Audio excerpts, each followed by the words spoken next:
আচ্ছা, কোনো আপাত বিপদ দুর্ঘটনা না ঘটলে আল্লাহ এই পর্যন্ত আসি কোরবানি পর্যন্ত আছেন। কোরবানি আপনার কাছ থেকে ক্রেতারা কোরবানি গরু পাবে পাবে গাবতলীর হাটে? পাবে। গতবার হচ্ছে দাম কম পাবে না একটু বেশি লাগবে?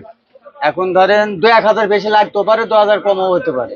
মানে সেটা সময় বলে দেবে, জি জি বাজারের উপর নির্ভর করবে। জি জি আপনি কি আশা করছেন যে ক্রেতারা কম দামে পাক? থাক, আমি যাই যে ক্রেতারা কম দামে পাক। মাশাআল্লাহ।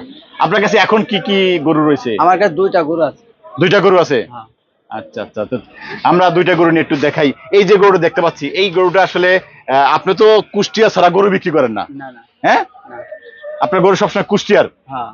আচ্ছা, এই যে কুষ্টিয়ার যে গরুটা দেখতে পাচ্ছি, এটা কয় দাঁতের এবং এর একটু বলেন তো লাইভ ওয়েট এটা কিরকম? দাঁত পড়ে গেছে, ভাঙছে, হ্যাঁ বুঝছেন? হ্যাঁ। কিন্তু অর্ডিনারি কাল 2-1 দিনের মধ্যে করে যাবো, মানে উঠে যাবো, মানে আচ্ছা। ধাপ।